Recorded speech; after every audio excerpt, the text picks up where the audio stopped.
Bunsod ng pagdami ng kaso ng dengue, mas pinigting pa ng pamahalaan ang pagbibigay kaalaman sa publiko patungkol sa nasabing sakit. Ang detalye, babalita ni Bernard Ferrer. Bernard? Audrey, umabot na sa 2,127 ang naitalang kaso ng dengue sa Quezon City. Patay ito sa ulat ng Quezon City Epidemiology and Surveillance Division mula January 1 hanggang February 19, 2025.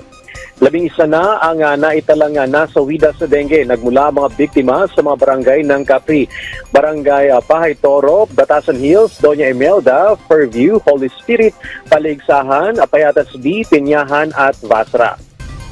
Muling nanawagan ang lokal na pamahalaan sa mga residente na mag-ingat at huwag baliwalain ang mga sintomas ito. Kabilang sa mga palatandaan ng dengue ay ang biglaang lagnat, pananakit ng ulo at tiyan, pamamantalo rashes at panghihina ng katawan.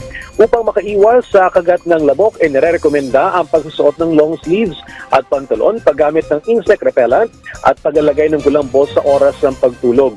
Hinikayat ang publiko na gawin ang search and destroy at clean-up drive sa komunidad upang walang dengue mosquito ang makapinsala.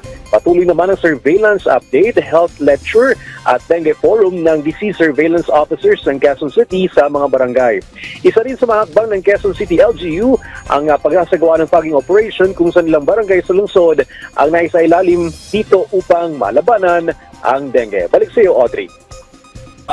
At Bernard Ferrer.